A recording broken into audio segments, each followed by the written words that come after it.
JRCF हम लोग JRCF की मीटिंग में है क्या? यस लेकिन लग नहीं रहा है। JRCF मेरा चार्ज ड्यूटी चार्ज मेरा चार्ज। Duty charge. वैसे आप लोग काफ़ी देर से बैठे होंगे, मैं तो काफ़ी दूर से आया, हो सकता है आप लोग 1-2 घंटे से बैठे हो, लेकिन मैं ज़्यादा नहीं 4-5 मिनट लूँगा आप लोगों का कीमती वक्त लूँगा। यहाँ जितने भी साथी अपना कीमती वक्त निकाल के आए हैं, मैं एक ही बात कहना चाहूँगा कि आज अगर इस प्रोफेशन में, नेटवर्क मार्केटिंग में, अगर डॉक्टर आ रहा है, टीचर आ रहा है, मतलब जो भी प्रोफेशनल लोग आ रहे हैं या बड़े बड़े जो दिग्गज आ रहे हैं, अब आप लोगों को पता चल गया होगा कि ये किस टाइप का बिजनेस बन चुका है। स्टार्टिंग में 2016 से पहले इस तरीके के बिजनेस को लोग अच्छा नहीं मानते थे। लोग बोलते थे, अगर किसी को बोले तो अच्छा वो जोड़ने जुड़ाने वाला है क्या। लेकिन जब 2016 में गाइडलाइन बन गई, 2021 में नेटवर्क मार्केटिंग के ऊपर रूल बन गया, तो अच्छे अच्छे लोगों को समझ में आने लग गया। मेरे से कई आदमी पूछते हैं कि डॉक्टर साहब आपका क्लिनिक वगैरह नहीं चलता था क्या?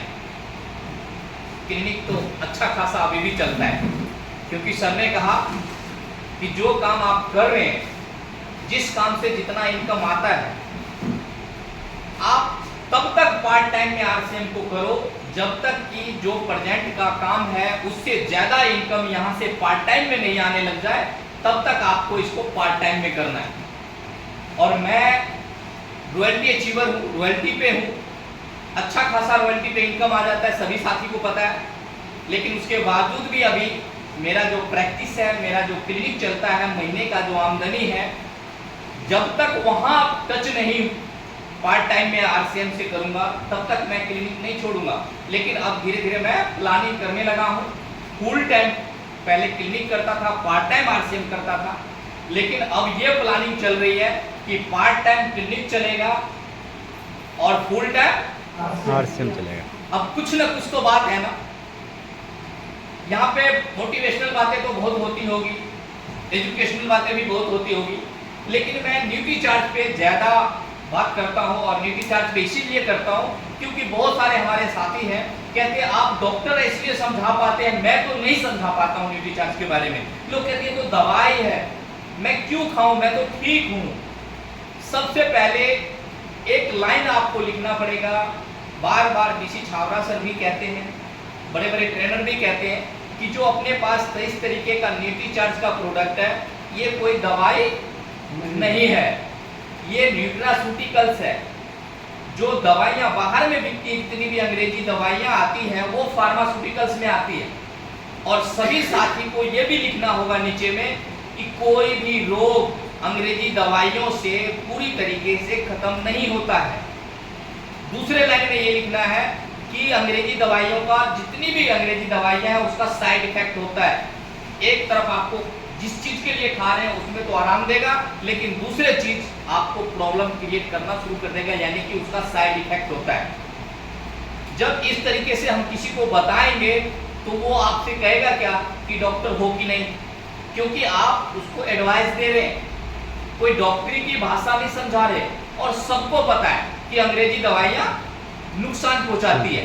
दवा मतलब उसका नाम ही है दवा, किसी भी रोग को दबा देता है, खत्म नहीं करता है। लेकिन आज मैं ड्यूटी चार्ज से कई ऐसे बीपी वाले पेशेंट को मैंने ठीक किया है।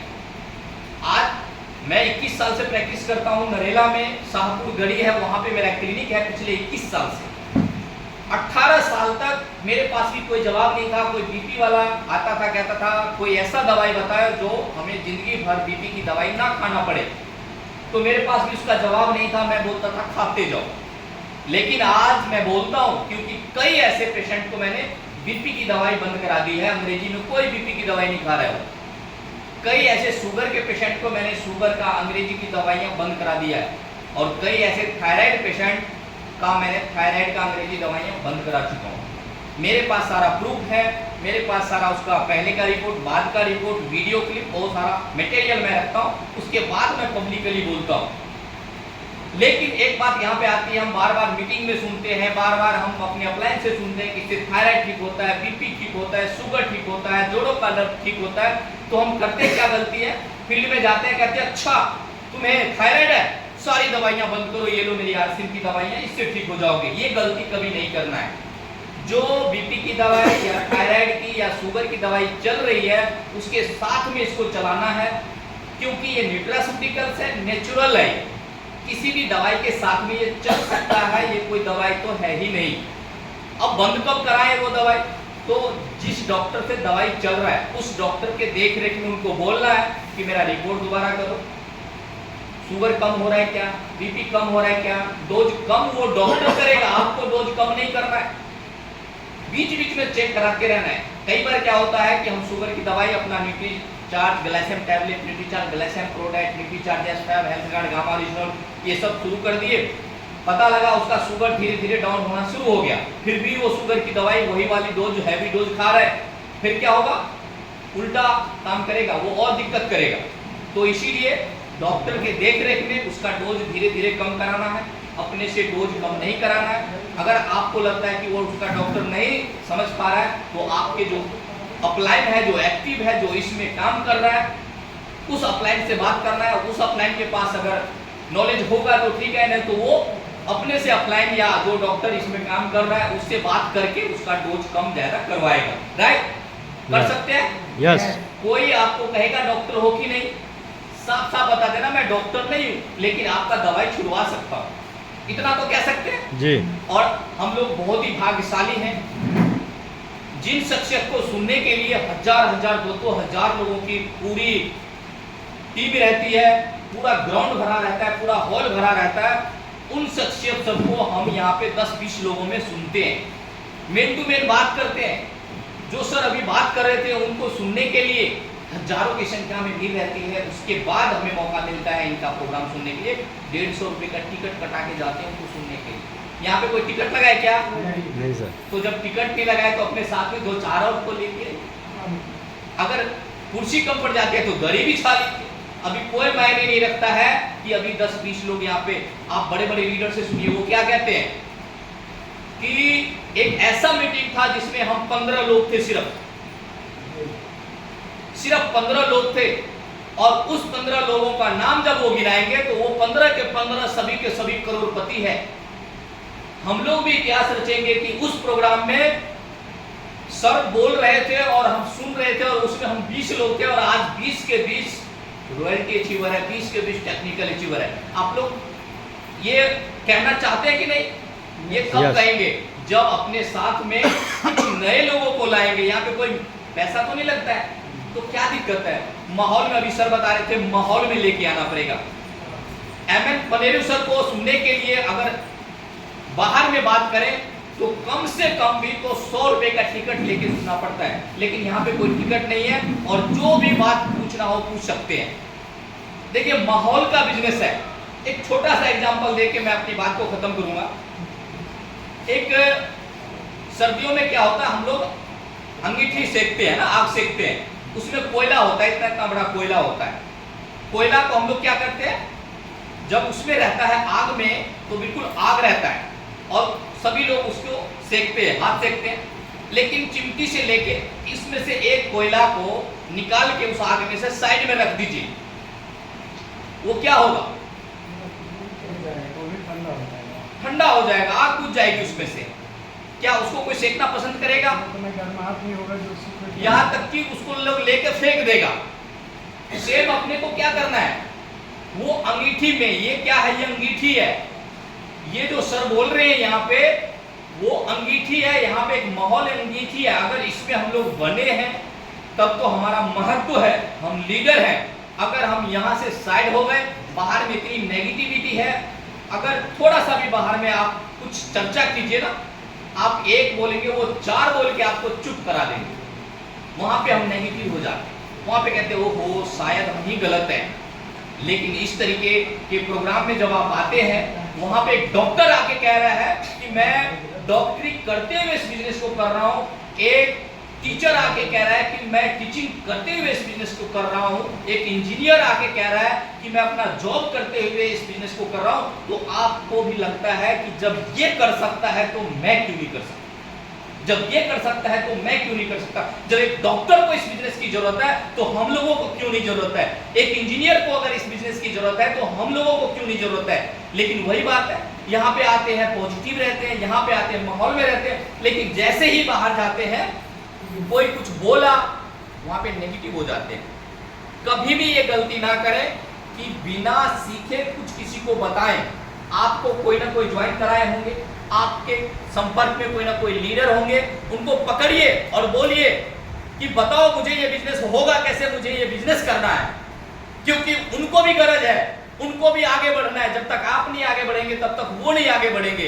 तो अगर आप एक बार पूछ के तो देखिए, सभी के सभी लीडर आपको पकड़ने के लिए तैयार है, सभी के सभी लीडर आपको रॉयल्टी अचीवर बनाने के लिए तैयार है, लेकिन हम खुद ही नहीं बनना चाहते।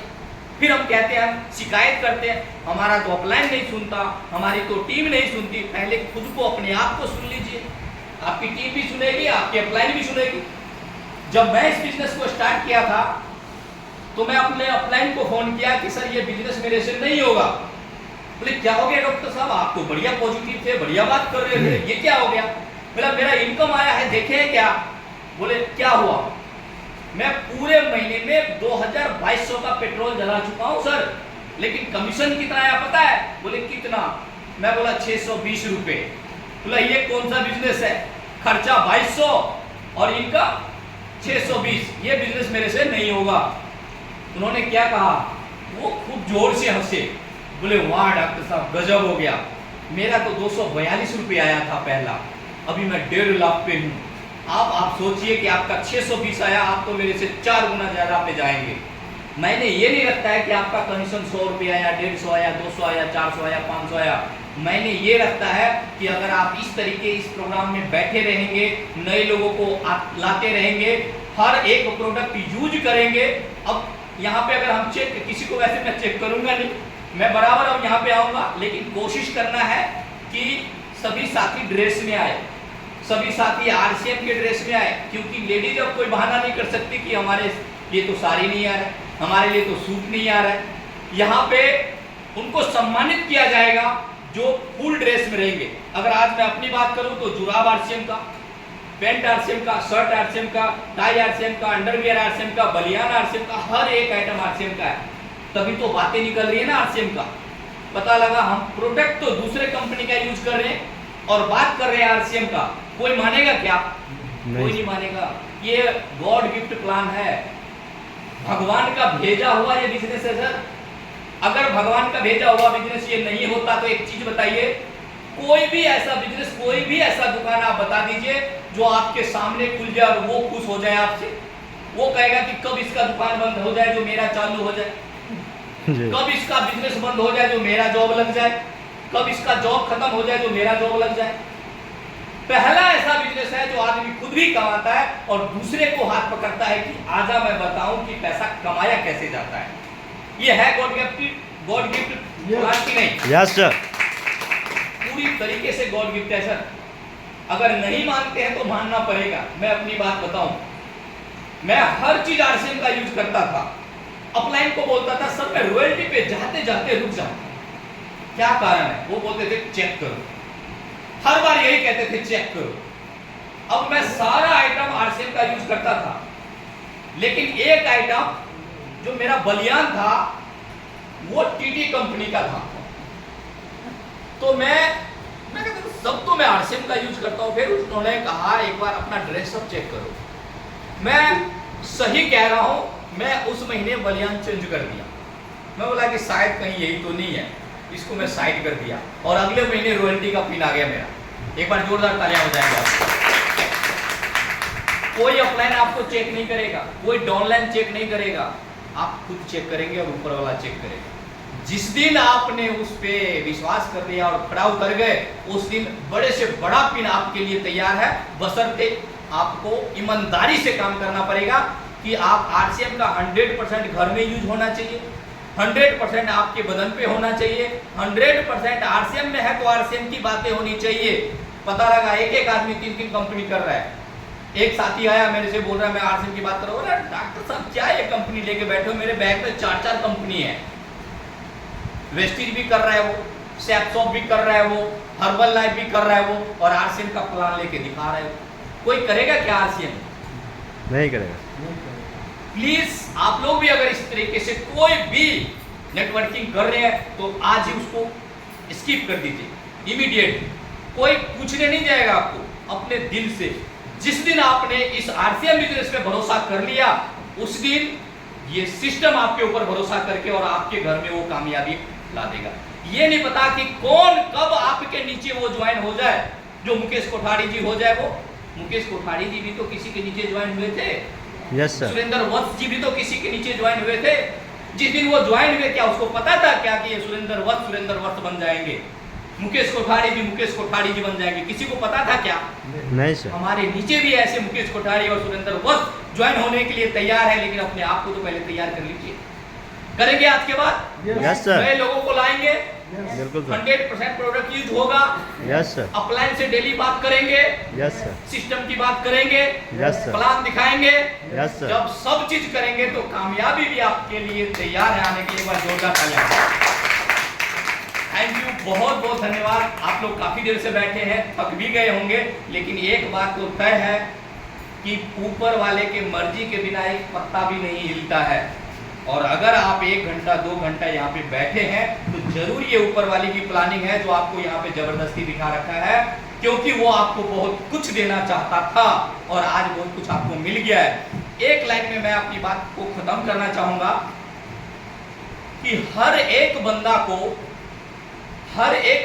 को वो कामयाबी मिल सकती है, लेकिन हर एक वो बंदा वो कामयाबी में जो दर्द होता है वो सहने के लिए सिर्फ तैयार रहे। हर वो कामयाबी उस बंदे को मिलने के लिए तैयार है। Thank you. जय जय। Thank you. एक बार